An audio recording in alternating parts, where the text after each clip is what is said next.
سيدنا مولانا محمد وآله وصحبه أجمعين أما بعد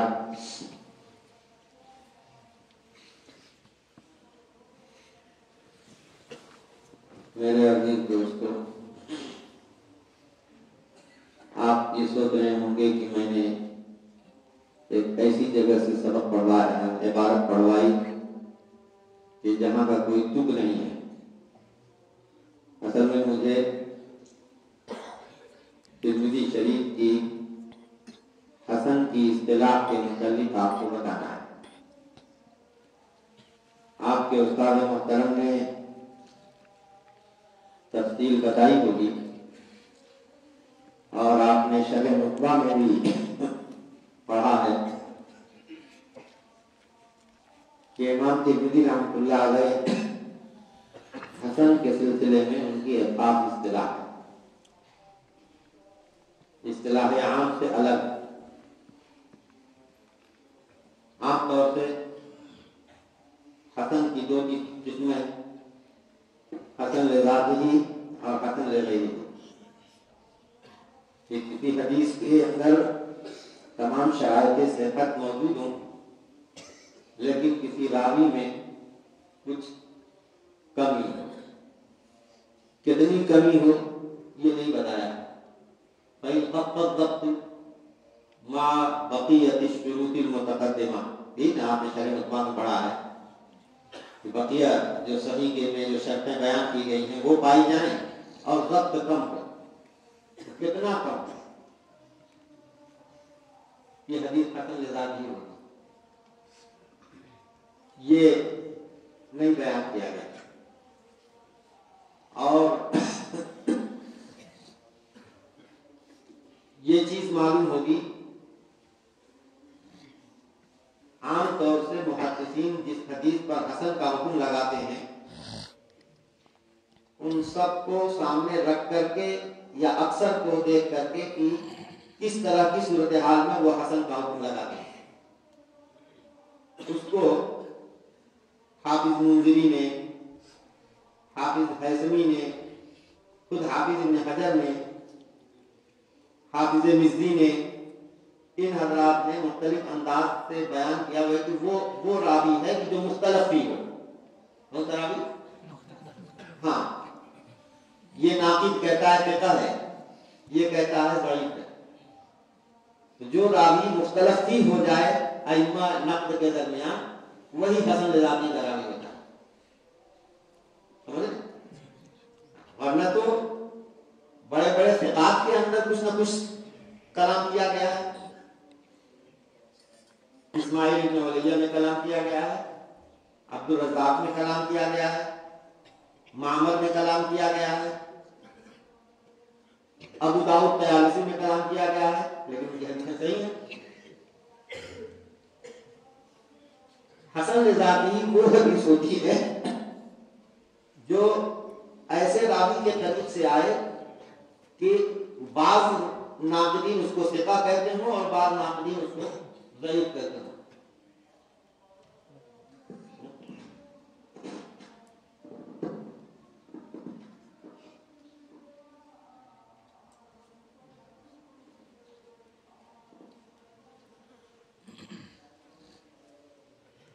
مختلف بھی راوی، اسی طرح کبھی ایسا بھی ہوتا ہے کہ راوی کو کوئی مختلف ہی نہیں ہوتا لیکن راوی کے مروی عنہ سے ملاقات مختلف ہی ہوتی ہے۔ یہ حدیث جو عمرو بن شعیب عن ابیہ عن جدہ والی جو سند ہے حسن لذاته کی سند مانی جاتی ہے۔ وہ کیوں؟ رجال سارے سے بات ہے، کوئی راوی ضبط کے اعتبار سے اس میں کم نہیں ہے۔ بات یہ ہے کہ عمرو بن شعیب جو ہیں، شعیب عن ابیہ، عمرو روایت کرتے ہیں اپنے والد شعیب سے اور وہ اپنے دادا عبداللہ ابن عمرو بن عاص سے۔ اب اس میں محدثین میں اختلاف ہے کہ ان کی اپنے دادا سے ملاقات ہے یا نہیں ہے، سمجھ رہے ہیں؟ ضمیر کا مرجع عمرو ہے یا شعیب ہے، الغرض اس کی سند کے اندر اتصال و انقطاع میں اختلاف ہے، اس لیے وہ حسن لذاته کی سند بنی۔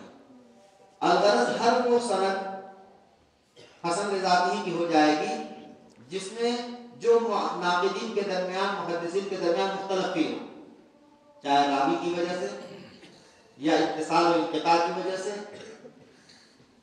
یا اور کسی وجہ سے۔ دوسری قسم ہے حسن غیری۔ حسن غیری کوئی ضعیف راوی ہے، صحیح الحفظ ہے، سند میں انقطاع ہے، اس میں کوئی مجہول راوی ہے، کوئی مستور راوی ہے، لیکن دوسری سند سے بھی وہی مضمون آ گیا تو اس سے اس کو قوت مل گئی، مطابقت ہو گئی، اس لیے جو کمزوری تھی وہ کمزوری ظاہر ہو گئی اور وہ حسن غیری بن جاتی۔ امام ترمذی رحمۃ اللہ علیہ حسن لذاتہ یا حسن لغیرہ کے معنی میں لفظ حسن کا اطلاق نہیں کرتے، بلکہ امام ترمذی رحمۃ اللہ علیہ کتاب العلل میں انہوں نے بتائی ہے کہ ہم اپنی کتاب میں جہاں حدیث حسن کہیں تو 3 باتیں وہاں پائی جانی چاہیے۔ کل حدیث یروى وليس في اسناده من يتهم بالكذب وروي نحوه من غير وجه ولم يكن شاذا فهو عندنا حديث حسن۔ 3 باتیں، سند میں کوئی متہم بالکذب نہ ہو، چاہے سارے کے سارے ثقات ہوں،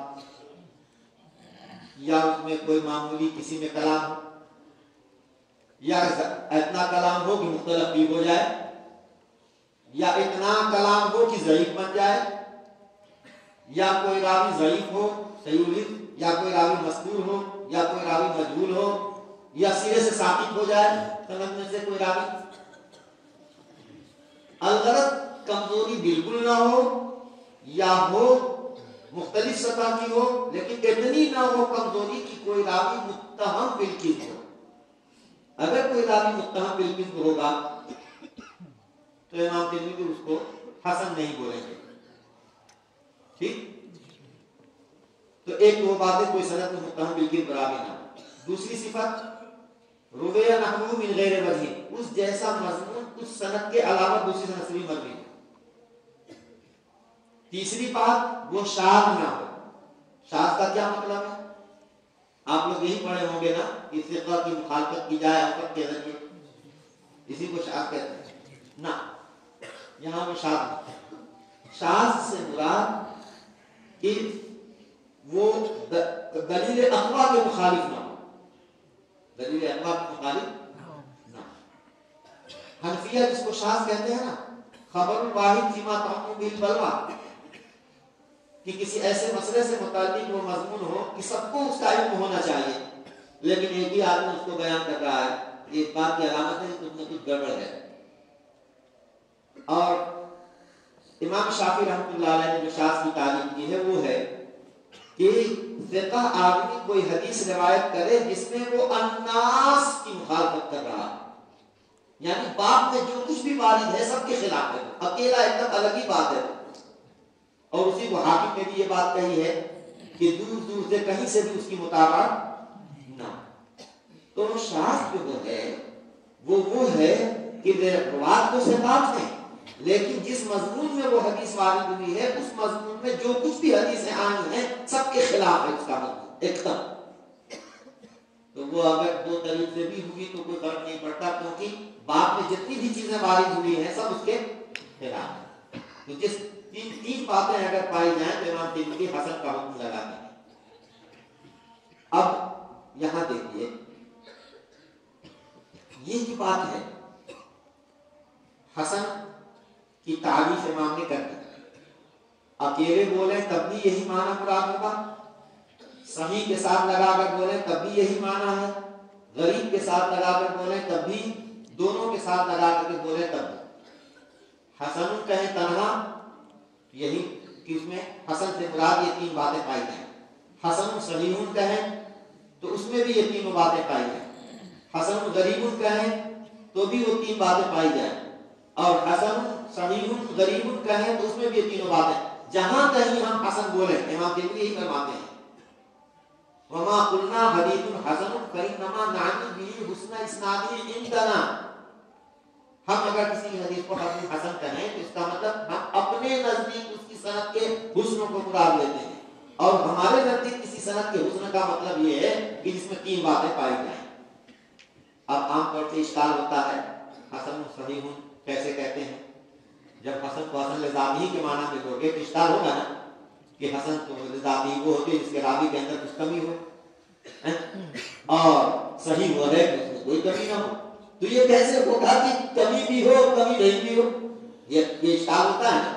لیکن جب امام ترمذی والا جو اصطلاح ہے امام ترمذی کی وہ ہے کہ بھئی اس کی سند کے اندر کوئی متہم بالکذب نہ ہو، ایک سے زیادہ سند سے مروی ہو، شاذ نہ ہو، ہم اس کو حسن کہتے ہیں.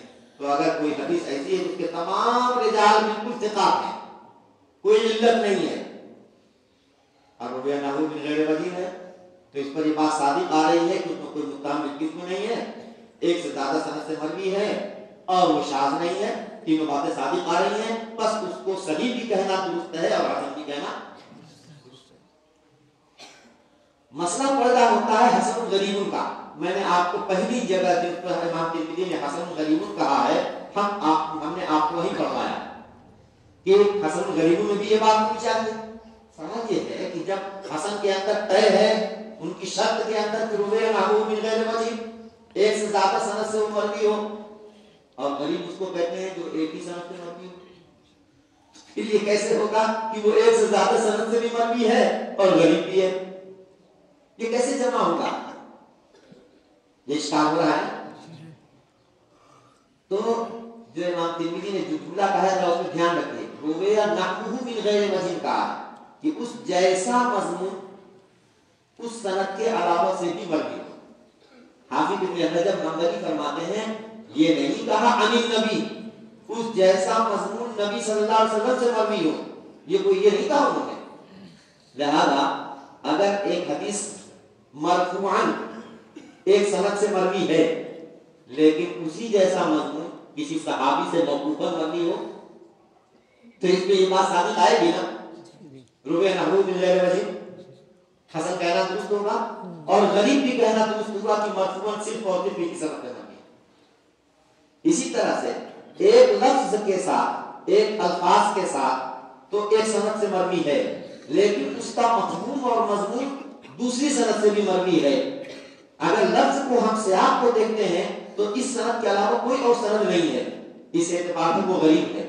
اور اگر ہم مضمون کو دیکھتے ہیں کہ اس جیسا مضمون اس کی تعریف کرنے والا مفہوم دوسری سند سے بھی مروی ہے تو اس اعتبار سے رویہ نحو غیر وجہ مطابق آ رہا. یہ حدیث دیکھیے امام ترمذی رحمۃ اللہ علیہ نے فرمایا یہ جو حدیث سند روایت کی اسرائیل عن یوسف بن ابی بردہ عن ابیہ عن عائشہ رضی اللہ عنہا کہتی ہے کہ نبی کریم صلی اللہ علیہ وسلم بیت الخلاء سے نکلتے تھے تو غفرانک پڑھتے تھے. اب دیکھیے امام ترمذی رحمۃ اللہ علیہ فرماتے ہیں کہ یہ حدیث حسن غریب ہے اور ساتھ ساتھ یہ بھی کہہ رہے ہیں کہ ہم اس کو نہیں پہچانتے ہیں مگر اسرائیل عن یوسف بن ابی بردہ ہی کی سند سے. یہ حدیث ہم کو اس سند کے علاوہ کسی اور سند سے مروی نہیں، ہمیں معلوم ہی نہیں. جب خود کہہ رہے ہیں کہ اس سند کے علاوہ کسی اور سند سے ہم کو پتہ ہی نہیں ہے تو پھر کیسے حسن کہا؟ حسن کی تعریف میں تو طے ہے نا کہ رویہ نحو من غیر وجہ. اشکال ہوگا نا. اور پھر آگے یہی نہیں بلکہ آگے یہ بھی کہہ رہے ہیں ولا یعرف فی ھذا الباب الا حدیث عائشہ کہ اس باب میں حضرت عائشہ کی حدیث کے علاوہ کوئی اور حدیث جانی ہی نہیں جاتی. ختم ہو گیا. اسی لیے بات بڑے محدثین نے یہ بات کہہ دی، ابن رجب حنبلی نے حافظ بقائی نے یہ بات کہہ دی ہے کہ جہاں امام ترمذی حسن کے ساتھ غریب لگاتے ہیں تو اس حسن سے مراد وہ نہیں ہوتی جو حسن لغیری ہو. رویہ نحو من غیر وجہ وہاں ضروری نہیں ہوتا، وہاں حسن کو حسن لذاتی کے معنی میں ہوتے ہیں. حالانکہ ایسا نہیں، جب خود امام صاحب خود تصریح فرما رہے ہیں تو امام کی تصریح کے خلاف ہم کیسے اس کی تصریح کر سکتے ہیں؟ لگتا ہے سمجھنے میں ہم سے کچھ غلطی ہو رہی ہے. ابن رجب کی بات جب ہم سامنے رکھتے ہیں تو بات سمجھ میں آتی ہے. حدیث کے جو الفاظ ہیں امام ترمذی رحمۃ اللہ علیہ کے کہنے کا مطلب یہ کہ اس لفظ سے یعنی غفرانک کہنے والا مضمون، غفرانک کہنے والی دعا، غفرانک والی دعا سے موضوع کی ضرورت نہیں. اچھا اتفاق سے ایسا بھی ہو گیا کہ اس میں ایک راوی ایسا ہے کہ جو حسن لذاتی کا ہے بھی، اس سے بھی قوت پہنچ گئی ان لوگوں کی بات سے. وہ یوسف ابن ابی بردہ جو ہے نا، آپ ان کا خلاصہ جب دیکھیں کہ تقریب التہذیب میں تو وہاں لکھا ہوگا مقبول. مقبول کا مطلب میڈیم درجے کا راوی. کیا ہے؟ میڈیم درجے کا راوی. اور ہم نے اپنی کتاب حدیث اور فہم حدیث میں تفصیل سے یہ بات لکھی ثابت کی ہے. آپ کو تو الگ موضوع ہے، انشاءاللہ کسی موقع پر ہم آپ کو کبھی پھر آؤں گا تو میں تفصیل سے آپ کو 1 گھنٹہ محاورہ دوں گا انشاءاللہ. اور تقریب التہذیب کے ذریعے سے آپ حدیث کی سند کا درجہ مقید کر لیں گے.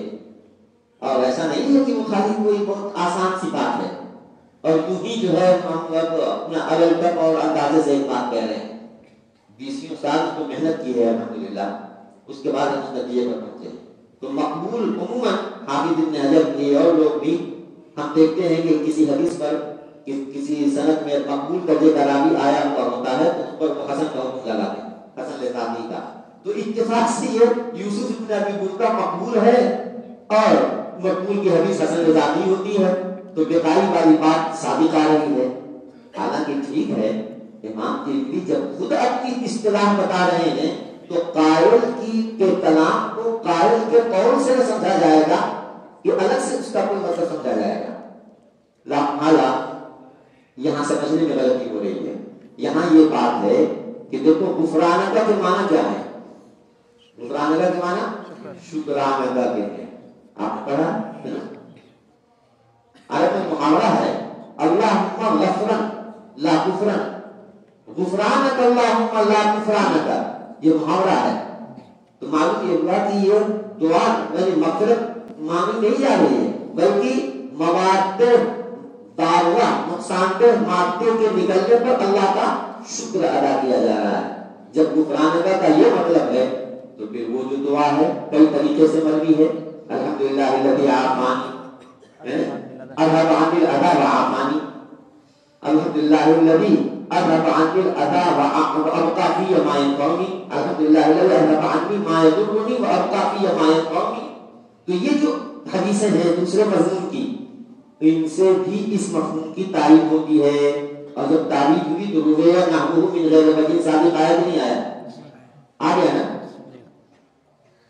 تو نہیں بات. اب جب یہ امام ترمذی، اب سوال پیدا ہوتا ہے کہ یہ کیسے امام ترمذی کہہ رہے ہیں کہ لا نعرف الا من حدیث اسرائیل، اور اس بات میں نہیں جانی جاتی ہے مگر حضرت عائشہ ہی کی حدیث. تو مطلب یہ کہ اس لفظ سے، اس سیاق سے، اس سند کے علاوہ اور نہیں ہے. لہذا غرابت کی بھی بالکل ٹھیک، غریب بھی ہے یہ حدیث، اور رویہ نحوہ من غیر وجہ بھی اس پر صادق آیا، اس لیے حسن بھی ہو گئی ہے حدیث. تو امام ترمذی رحمۃ اللہ علیہ کی جو اصطلاح ہے نا، اس اصطلاح کو سمجھنے میں بڑی غلط فہمیاں ہوئی ہیں.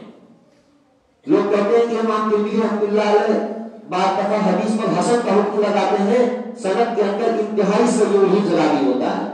ٹھیک ہے صحیح الحفظ راوی ہے، لیکن رویہ نحوہ من غیر وجہ ہونے کی وجہ سے اس کو قوت مل گئی، اس لیے اس پر حسن کا اطلاق کیا ہے. اگر امام ترمذی رحمۃ اللہ علیہ کی یہ اصطلاحات ہیں، ان اصطلاحات کے سلسلے میں تفصیل اگر جاننی چاہیے آپ کو تو ہماری یہ کتاب حدیث اور فہم حدیث، اس میں ہم نے تفصیل سے اس کو امام ترمذی کی اصطلاحات کے سلسلے میں گفتگو کی ہے. انشاءاللہ یہ میں آپ کو تشفی بخش، جتنی اشکالات ہوں گے ان تمام اشکالات کا تشفی بخش حل ملے گا. اور امام ترمذی رحمۃ اللہ علیہ کی خود ان کی تعریف کو حق بجانی، یعنی ہر تعریف کے مطابق ان کا حسن بالکل مطابق ہوتا چلا جا رہا ہے. اور جو توجیہیں کی گئی ہیں کہ حسن صحیح، ان کا مطلب کہ ایک سند سے صحیح ہے، ایک سند سے حسن ہے، جیسا کہ ابن صلاح نے یہ بات کہی ہے. تو یہ تو وہاں نہ درست ہوگی جہاں کی واقعتاً 2 سندیں ہوں. کبھی تو ایسا بھی ہوتا ہے کہ 2 سندیں ہیں، 3 سندیں ہیں اور تینوں ایک نمبر کی پیور بالکل صحیح ہیں. تب کیسے کہیں گے کہ ایک سند سے صحیح ہے، ایک سند سے حسن ہے؟ جب وہاں 3 سندیں ہیں، 2 سندیں ہیں، دونوں صحیح ہیں، تو یہ کوئی بات ثابت نہیں آئے گی نا کہ ایک سند سے صحیح ہے اور ایک سند سے حسن ہے. اچھا کبھی ایسا بھی تو ہوتا ہے حسن صحیح غریب کہتے ہیں، صرف ایک ہی سند ہے اور اس کے باوجود بھی حسن صحیح کہتے ہیں. تو وہ جو توجیہیں کی گئی ہیں کتابوں میں ہم نے پڑھا ہے، وہ توجیہیں ٹوٹ جاتی ہیں، کہیں نہ کہیں ٹوٹ جاتی ہیں. اور جب امام ترمذی کی تعریف کے مطابق جب ہم اس کو دیکھیں گے اور منطبق کرتے جائیں گے تو پھر کہیں بھی ہم کو اشکال پیش نہیں آئے گا. اس کے لیے ایک ایک حدیث کو حسن صحیح، حسن غریب، حسن فقط، غریب فقط، ان سب کے طرق نکال کر کے، یہ بہت محنت کا کام ہے، سب طرق اور سب سندیں اکٹھا کر کے مجموعی طور پر غور کرنا ہوگا کہ امام ترمذی کی تعریف حسن یہاں ثابت آ رہی ہے کہ نہیں آ رہی ہے. غرابت ہے تو غرابت مطلقہ ہے یا غرابت نسبیہ ہے، غرابت متن ہے یا غرابت اسناد ہے، غریب بازی متن ہے یا غریب بازی اسناد ہے. یہ جب تک طرق نکال کر کے ان میں موازنہ نہیں کیا جائے گا یہ بات سمجھ میں نہیں آئے گی. یہ بھی ایک کرنے کا کام ہے. امام ترمذی کی یہ کتاب بڑی فنی کتاب ہے. ہمارے دورے کی کتابوں میں سب سے زیادہ فنون اصطلاحی، فنون اصطلاحیہ، فنون حدیثیہ کی تطبیق کے اعتبار سے سب سے عمدہ ترین یہ کتاب ہے. بڑی شاندار کتاب ہے یہ. تو اس پہلو سے اگر اس کتاب کو پڑھا جائے گا تو باحث کو علوم حدیثیہ میں بہت بصیرت پیدا ہوگی. عموماً ایسا کم ہوتا ہے کہ علوم حدیثیہ میں گفتگو ہو، زیادہ تر فقہی اعتبار سے گفتگو ہوتی ہے. آپ دورے کے طلبا ہیں، میں نے آپ کے لیے اتنی سی بات کہہ دی، مجھے اور طلبا سے بھی تھوڑی سی بات کہنی ہے. اللہ تبارک و تعالیٰ نے آپ کو علم حدیث پاک پڑھنے کی سعادت عطا فرمائی ہے، اور حدیث پاک کی خصوصیت جو امت مسلمہ کی جو خصوصیت ہے کہ اس کے نبی کے اقوال، افعال، تقریرات سند متصل کے ساتھ امت تک پہنچے ہیں. یہ کسی بھی دین سماوی کا کسی بھی قوم کی یہ خصوصیت نہیں ہے، صرف اور صرف اس امت محمدیہ کی خصوصیت ہے. اور محدثین نے اپنی اپنی کتابوں میں اپنی سندوں سے نبی صلی اللہ علیہ وسلم تک پہنچنے والی سندوں سے ہر حدیث کو پیش کر دیا ہے. پھر کتاب جمع ہو جانے کے بعد پھر اس کتاب کی روایت امت کے آخر طبقے تک سند کے ساتھ ہے. امام بخاری رحمۃ اللہ علیہ سے ان کے شاگرد فیروی نے لیا، پھر ان سے بہت سارے لوگوں نے لیا، اور بھی لوگوں نے امام بخاری رحمۃ اللہ علیہ سے لیا. ترمذی شریف کی ایسے ہی ہے، ابو داؤد شریف ہے، یہ کتابیں ہیں. ان کتابوں کو ان کے شاگردوں نے ان سے روایت کیا، پھر ان شاگردوں کے واسطے سے ہوتے ہوتے نقل ہوتے ہوتے ہمارے اساتذہ کے واسطے سے یہ حدیث ہم تک پہنچی ہے. اس سلسلے اسناد کو باقی رکھنا یہ امت محمدیہ کی خصوصیت ہے. یہی وجہ ہے کہ ہم سند کے ساتھ ہم جب سبق شروع کرتے ہیں تو ہمارے اساتذہ اپنے سے لے کر کے سند بیان کرتے ہیں کتاب کی شاہ ولی اللہ تک، اور شاہ ولی اللہ سے آگے کی سند جو ہے وہ لکھی ہوئی ہے وہ بتا دیتے ہیں. سمجھے نا؟ اور عمر بن تبذر بغدادی سے ہوتی ہوئی وہ سند مصنف کتاب امام ترمذی تک یا امام بخاری تک وہ سند پہنچتی ہے. اسی طرح اسی لیے حالانکہ حدیثیں متقن ہو گئی ہیں، اب سندوں کے ذریعے ثبوت موقوف نہیں ہے. کتابیں متقن ہو گئی اور شہرت کے ساتھ کتابیں امت کے ہاتھ میں پہنچ گئی، لیکن اس خصوصیت کے ابقاء کی خاطر سندوں کے لینے کا، کتابوں کو اپنے اساتذہ اور اساتذہ در اساتذہ سے سندوں کے ساتھ لینے کا ابھی تک سلسلہ چلا آ رہا ہے اور تا قیام قیامت چلتا رہے گا. تو جیسے آپ کے اساتذہ کرام سے آپ کو حدیثوں کی روایت حاصل ہے، طاقت حاصل ہے، آپ کے بڑوں نے کہا کہ میں بھی آپ کو اپنی سند سے حدیث روایت کرنے کی اجازت دے دوں تاکہ وہ بھی جو ہے آپ کے علم میں اضافہ رہے اور آپ کی سند میں اضافہ ہو جائے. کوئی ضروری نہیں ہے کہ میری کوئی سند الگ سند ہوگی. ہم نے بخاری شریف پڑھی ہے اپنے استاد مولانا عبدالحق صاحب رحمۃ اللہ علیہ سے جلد ثانی، اور اپنے استاد مولانا شیخ نصیر احمد خان صاحب رحمۃ اللہ علیہ سے جلد اول، اور یہ دونوں حضرات شیخ الاسلام مدنی رحمۃ اللہ علیہ کے شاگرد تھے، اور شیخ الاسلام مدنی رحمۃ اللہ علیہ حضرت شیخ الہند کے، اور وہ حضرت نانوتوی کے، اور پھر وہ مولانا شاہ عبدالعلی مجددی سے، اور پھر اس کے بعد وہ شاہ صاحب دہلوی سے، اور وہ شاہ عبدالعزیز سے، وہ حضرت شاہ ولی اللہ محدث دہلوی رحمۃ اللہ علیہ. یہ تو سند ہے ہی ہماری. اس کے علاوہ اور بھی ترمذی شریف ہے، ترمذی شریف جلد اول ہم نے پڑھی حضرت مولانا سعید احمد صاحب قاضی رحمۃ اللہ علیہ سے، اور جلد ثانی مولانا عاشق مدنی صاحب دامت برکاتہ سے، اور پھر اس کے بعد ان حضرات نے اپنے اساتذہ سے وہ پوری سند لکھی ہوئی ہے. ہمارے بنگلہ دیش کے لیے عالم مولانا روح الامین صاحب ہیں، اور ان کی کتاب ہے کلام المفید فی تحریر الاسانید. اس میں ان اپنی تمام سندوں کو انہوں نے پیش کیا ہے، اور ان سندوں کے جو رجال آئے ہوئے ہیں نا، جو شخصیات آئی ہوئی، ان شخصیات کے حالات بھی انہوں نے لکھے ہیں. ہم نے جو ہمارے دارالعلوم دیوبند کے اساتذہ سے ہم نے جو کتابیں پڑھی ہیں وہ تو سندیں ہیں ہی، وہ انشاءاللہ اس کی کاپی میں بھیج دوں گا آپ لوگوں کو، بہترین مولانا کے پاس بھیج دوں گا، تو اس سے جو ہے وہ طلبا کے پاس وہ ہو جائے گی. حضرت مولانا عاشق الہی بلند شہری رحمۃ اللہ علیہ نے العناقیب الغالیہ میں اپنی تمام سندیں لکھ رکھی ہیں. جتنی کتابوں کی کوئی روایت کا حق انہیں حاصل ہے ان کے مشائخ سے، وہ سب سندیں لکھی ہیں، اور پھر انہوں نے مجھے اجازت دی. اسی طریقے سے حکیم حسن صاحب، بہت عالی سند بھی ہے میرے پاس،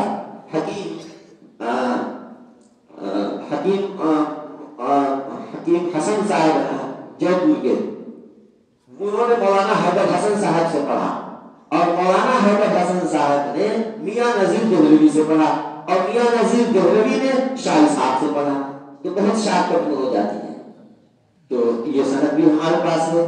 الغرض میرے اساتذہ سے کے ذریعے سے سماعن یا اجازتاً جن کتابوں کی روایت مجھے حاصل ہے، چاہے سماعن چاہے اجازتاً، میں ان سب کتابوں کے ان سندوں کے ساتھ آپ کو بھی روایت کرنے کی اجازت دیتا ہوں، ان شرطوں کے ساتھ جو محدثین کے یہاں ملحوظ اور معتبر رہی ہیں.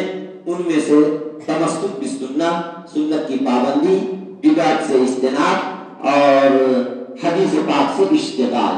ان شرطوں کے ساتھ آپ کو میں اپنی ان سندوں سے حدیث روایت کرنے کی اجازت دیتا ہوں. اللہ تبارک و تعالیٰ آپ کے دل کو نافع بنائے اور قبول فرمائے. عزیز طلبہ، اللہ تبارک و تعالیٰ نے آپ کو علم دین سیکھنے کے لیے اس پاکیزہ ماحول میں جمع فرما دیا ہے. آپ بڑے خوش قسمت ہیں، آپ بڑے ہی خوش قسمت ہیں کہ اللہ نے لاکھوں کروڑوں انسانوں میں سے چن کر آپ کو اس پاکیزہ ماحول میں اور اس ادارے میں اتنے جلیل القدر جلیل استعداد اساتذہ کرام سے علم حاصل کرنے کے لیے اللہ نے آپ کو پہنچایا. من یرید اللہ بہ خیرا یفقہہ فی الدین. اللہ آپ کے ساتھ خیر کا ارادہ رکھتا ہے. جس کے ساتھ اللہ خیر کا ارادہ فرماتے ہیں، اللہ اس کو دین کی سمجھ عطا فرما دیتے ہیں، دین کا علم و گہرائی کے ساتھ دین سیکھنے کا موقع عنایت فرما دیتے ہیں. جو بچے ناظرہ پڑھ رہے ہیں، حفظ کر رہے ہیں، یا جو بچے ابھی قرآن پاک کی تفسیر پڑھ رہے ہیں، ان کے لیے بھی بشارت ہے. خیرکم من تعلم القرآن وعلمہ. تم میں سب سے بہتر وہ ہے جو قرآن کو سیکھے اور قرآن کو سکھائے. تو یہ تو بہت ہی بڑی فضیلت کی بات ہے. فقیہ واحد اشد علی الشیطان من الف عابد. دین کا تفصیلی علم سارے لوگ نہیں حاصل کر سکتے نا. کچھ ہی لوگ ہوں گے جو وقت فارغ کر کے 24 گھنٹے مدرسے میں اپنے آپ کو روک کر کے محنت مشقت کر کے علم و دین حاصل کر سکتے ہیں. سارے لوگ نہیں ہیں، وہ آپ لوگ ہیں.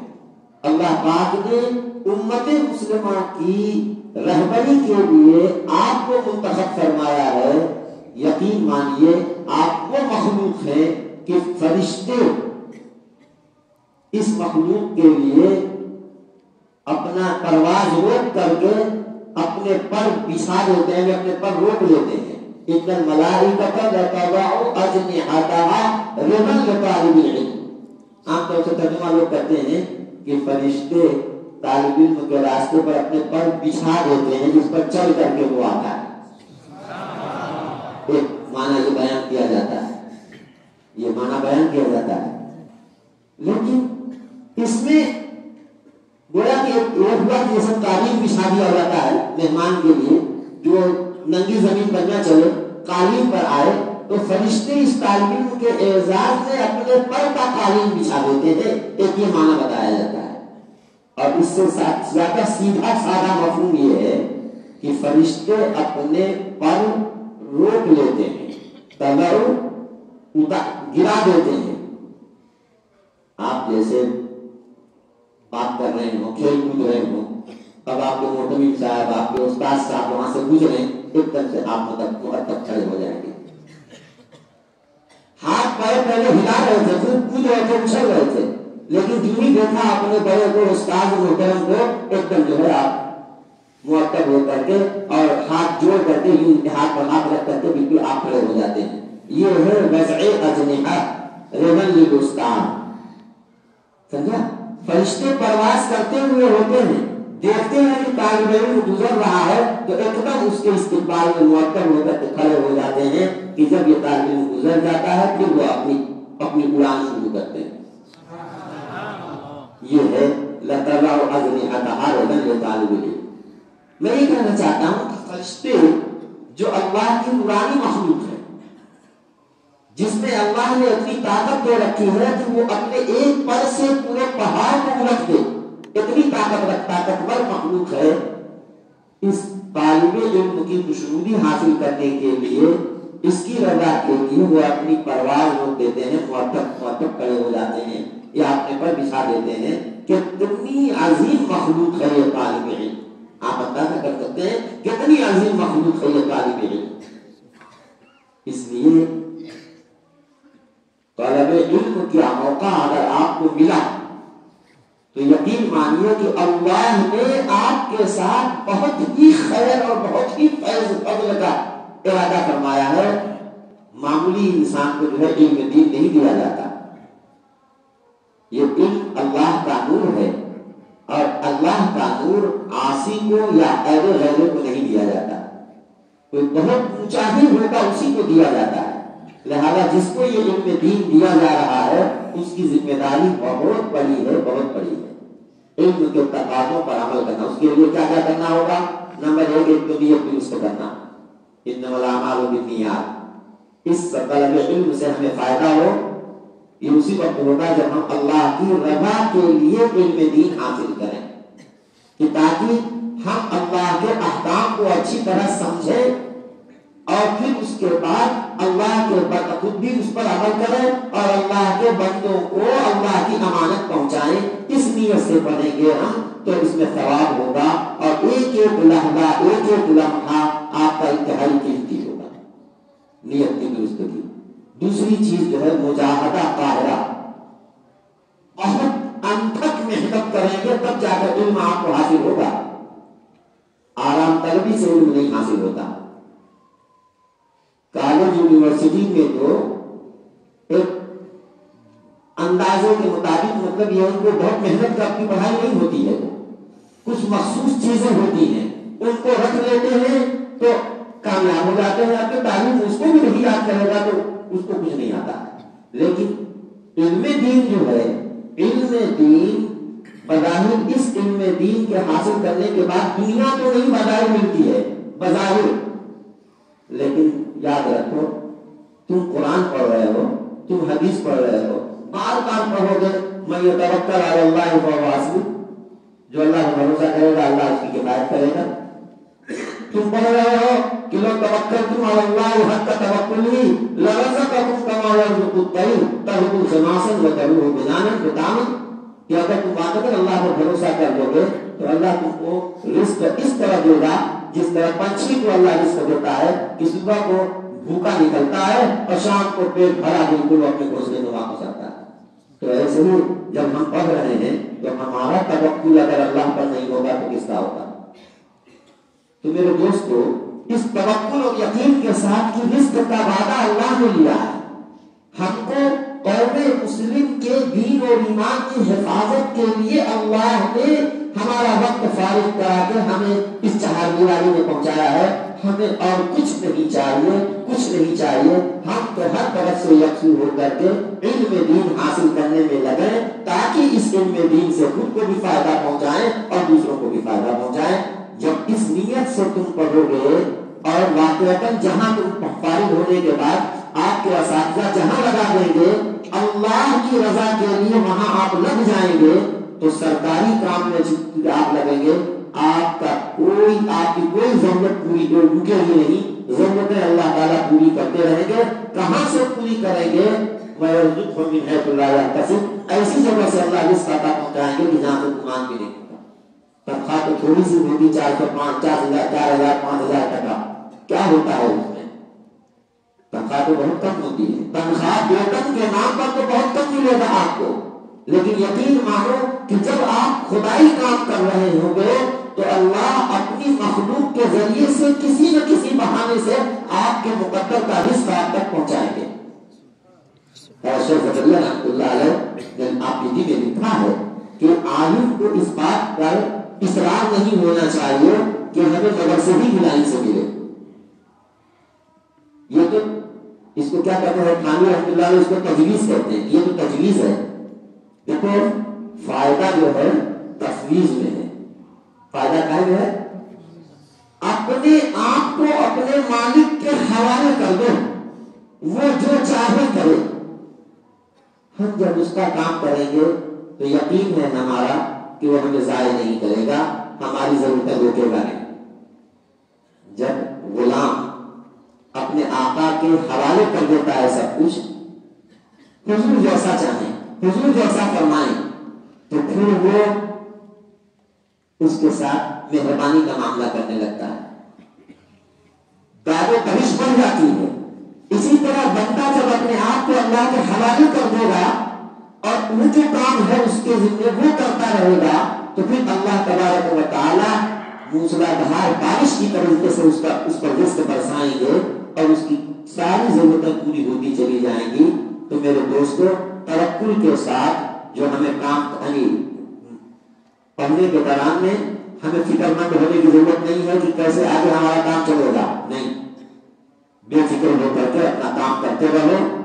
فارغ ہو جاؤ گے، جب کہیں پڑھانے پہ لگو گے، دین کا جو کام کرو گے، اللہ سے اپنی ضرورتیں مانگو گے اور امانت دیانت کے ساتھ اپنے کام کو ہم کریں گے، تو کوئی وجہ نہیں ہے کہ ہماری ضرورتیں نہ رکیں۔ ہم نے جو اپنے اکابر کی داستانیں پڑھی ہیں، جو سنا ہے، وہ تو یہی ہوتا ہے ان کے حالات میں سے۔ باقی یہ ہے کہ اب شیطان ہم کو پڑھاتا ہے کہ صاحب تم اگر کوئی کاروبار نہیں کرو گے، تم اگر کوئی اور چیزیں سائڈ سے کوئی یونیورسٹیوں کا امتحان نہیں دو گے تو جو ہے کہاں سے اپنے بچوں کو کھلاؤ گے، شادی ہو جائے گی، بچے ہوں گے، پھر کیسے ان کو کراؤ گے؟ تو اس طریقے سے شیطان ہم کو ایسا پڑھاتا ہے کہ ہم علم دین میں بھی کچے رہ جاتے ہیں اور دنیا کے بھی نہیں ہوتے، نہ دین کے ہو پاتے ہیں نہ دنیا کے ہو پاتے ہیں۔ اس لیے یکسوئی کے ساتھ علم دین حاصل کیجئے، اخلاص کے ساتھ اللہ کی رضا کے لیے علم دین حاصل کیا جائے، اور اس کے بعد اللہ ہمیں جہاں خدمت کا موقع دے وہاں ہم خدمت میں لگ جائیں اپنے بڑوں کے مشورے کے ساتھ، اور اللہ سے اپنی ضرورتیں مانگیں۔ ہمیں نبی پاک صلی اللہ علیہ وسلم نے یہ تلقین فرمائی ہے، ادوا ما علیکم واسألوا اللہ حقکم، تمہاری جو ذمہ داری ہے وہ پوری کرو اور اپنا حق ان متعلقین سے، مدرسے والوں سے، محترم چاچوں سے مت مانگو بلکہ اللہ سے مانگو۔ جو مل رہا ہے اس کو اللہ کا انعام جانو، باقی جو ضرورت ہے رات کی تنہائیوں میں جب اللہ سے مانگو گے، اللہ تبارک و تعالیٰ مسبب الاسباب ہے، کہیں نہ کہیں سے ہماری ضرورت کا انتظام کر دیں گے۔ اللہ سبحانہ و تعالیٰ مجھے بھی آپ کو توکل عطا فرمائے اور علم دین کی خدمت کا جو موقع ملا ہے اس موقع کو غنیمت اور اللہ کا احسان سمجھ کر کے علم دین کی خدمت کرنے کی اللہ ہم سب کو توفیق عطا فرمائے۔ وآخر دعوانا الحمدللہ رب العالمین۔ اللہم صلی علی سیدنا